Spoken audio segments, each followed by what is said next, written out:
il ne doit pas surtout oublier que son quinquennat, on le voit encore ce soir, est marqué par des bascules, des convulsions, des crises, depuis les gilets jaunes, les retraites, le confinement, la pandémie, maintenant un moment électoral aussi inédit. Ce quinquennat est un quinquennat de convulsions. Lorsque vous dites qu'effectivement il avait en tête pour la Convention citoyenne le résultat des municipales, il a surtout en tête les gilets jaunes, parce que c'est son invention.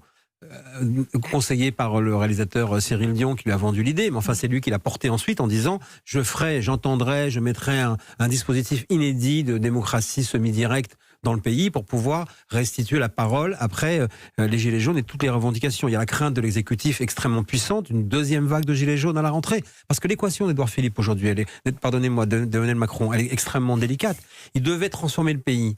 Aujourd'hui, il doit surtout le préserver dans un climat de crise sociale puissante et économique qui arrive. Alors qu'il a également dit, je vais me réinventer, mais sans me renier.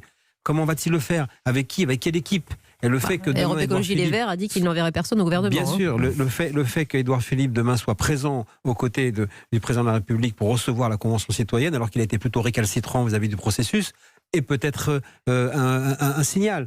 On entend les négociations qui sont en train de se passer en sous-main avec différentes personnalités, notamment Pascal Canfin, pour rejoindre un gouvernement incarné avec justement cette espèce de Nicolas Hulot qui délivrerait. C'est un petit peu le rêve du gouvernement. Mais ça serait un peu grosse ficelle quand même. Il y a effectivement une équation très délicate pour la part d'un président de la République qui doit tirer des leçons d'un scrutin qu'il pensait que local, mais qui bien évidemment est national.